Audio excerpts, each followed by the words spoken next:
I'm Brian Hill. My name is Layla. JJ Singleton. JJ, how old are you? I'm 34.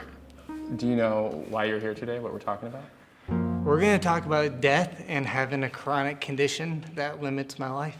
Just kind of out of nowhere, my kidneys failed and ended up in the hospital with end-stage renal disease. 6 years ago, I was diagnosed with a colon cancer, and a year later, it came back and spread throughout my body, and they told me it was a terminal diagnosis and incurable. Are you dying? Yes. I would say yes. So Parkinson's, it doesn't kill you, but the symptoms of it can lead to earlier death. When did you first find out? I was at 27 years old. I was going to college and started losing my vision, going blind, and that's when I ended up in the hospital. And by that point, I had about 5% function left in my kidneys, and then was really, really lucky and had a transplant, and was doing really well, and then unfortunately started rejecting. I continue to fight, get chemo treatments. But why get the chemo treatment? Because I'm not ready to die yet. There's a lot left to do, and a lot of people I believe I can help. When you first found out that you had Parkinson's, how did it feel in that moment? It's a heavy question. I think leading up to my diagnosis, I knew I had Parkinson's. My mom had it, and the moment I was diagnosed, it was almost a relief. As weird as that sounds, knowing what's going on with your body is better than not knowing. I was losing an extreme amount of weight. I couldn't use the bathroom. And then at the end, my skin was turning gray is when my mom made me go to the doctor. When you found out, were you angry? It's like a sense of desperation, or it was kind of just like a freeze, you know? It was that disassociation of like, how could this be happening to me? I'm young, I'm supposed to have my whole life ahead of me. And, you know, if I didn't go into the hospital, I think when I did, I may have not lasted more than like another week. There are times where I'm very angry. And that anger it's terrifying. It's so terrifying I push it away. Yeah. Is that good to push it away? No, it's not. And as you can see, as we're talking, I'm becoming more dyskinetic because that stress from the anger is coming up. Oh, I'm sorry. No, it's good. It's good. Do you feel like you're dying? Some days I really do. Like some days my body feels like it's just rejecting and falling apart. That's the days where I really feel like it's still controlling my life and don't have that much time left. My body is working really, really hard just to keep up with the normalcy of what life is. What does it feel like? Closest way I can describe it as the worst your body's ever felt after like a physical activity, mix it with having the worst flu you've ever had, and that's just the very tip of the iceberg. Dude, it feels like shit. So, like if you work out real hard and the next day you wake up and you're achy, it's like that times almost 100. Over the last 7 years, I've had many bouts of wanting to give up. At one point, I was very close to calling it quits and just committing suicide. And luckily, I had some very good friends that helped me see that I do have a purpose. But even still, with family and friends helping me, there's days where it's like, don't know if this life is worth it sometimes. Do you feel like you live your life differently now? Yes. I do not take things for granted. I try to live in the moment. I try to look at it as a blessing and knowing that I was given a lens to look in through different than most. I don't take the little things for granted, like such as getting up to pick up my son. Those moments when I'm able to do that, I appreciate them so much more. Has it affected your sex life? When I was on dialysis, it did, because your kidneys are kind of part of your sexual chi.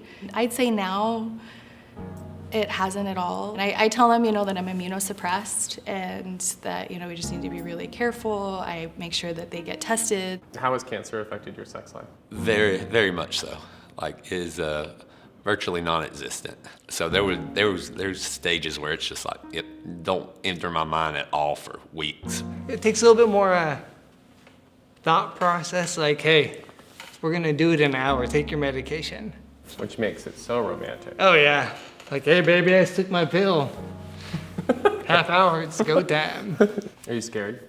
Not anymore. I was when I was diagnosed, but I've came to terms with it. Whenever it happens, it's gonna happen. Are you scared of dying? I'm not scared about dying. I'm scared about leaving my family. The idea of not being there for my son when he needs me or being there for my wife, that's what scares me. Suffering, no one wants to suffer. Have you done everything that you wanted to do? No. Like, I'm not afraid to die, but I still want to travel. I want to impact more people in the cancer community with my story. I want to help better people's lives, really. No, I haven't done everything I wanted to. I want to raise my son. I want to watch him grow up. I want to be there for my wife. And to know that there may come a time where I can't show up for my family. Yeah, those are the moments where I think I worry about dying early. What do you think it will feel like? I hope it's painless. I hope it's, kind of slipping into the void. It's going to feel like an escape. Is that a good feeling? I think it will be.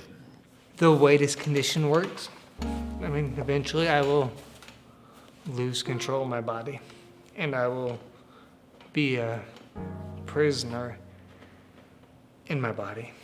So I think that time when I do die, I will feel like I'm being set free from a body that had failed me. When you pass, what are the plans? I don't know. I like the idea of doing like an end of life party. And I've told, I've always been very open about what my wishes are when I die. I want to be cremated and made into a tree. Have you made plans? They will definitely involve being cremated and some kind of big, dramatic, goofy gesture. Who's not invited? If you have an opinion of me or I've made an impact in your life, good or bad, you're more than welcome, because by that point, I'm not going to hold anything against you. What asshole's going to be happy you're dead? I don't think anyone. And I don't know if that's me being just, hopefully not full of myself. Oh man, who's gonna be happy I'm dead? I mean, probably someone who's just looking to take my spot and be with my wife. Do you think about that? Not until now. I'm sorry. I don't know. I don't have people that would just be like, I hate him. I'm glad he's dead. But if there is out there, at least I'll make his day. What's one thing you're going to miss when you're gone? Just sensation, right? We get to eat and feel and hug and have these emotions that are so moving, and that's all going to be gone when you're no longer here.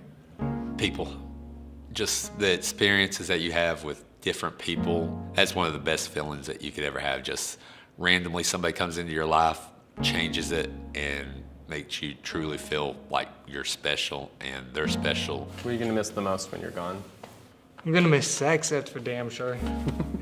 No, in seriousness, I'm gonna miss living. I think it's something that we take for granted. And with Parkinson's, little aspects of living are taken away from me as the disease progresses.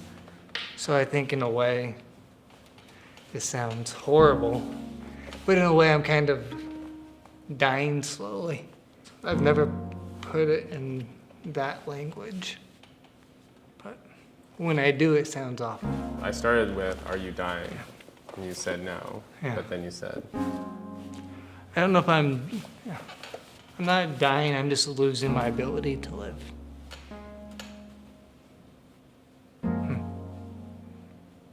Yeah, take advantage of it. Life isn't guaranteed to any of us. Yeah. Thanks for giving me that perspective. I appreciate that.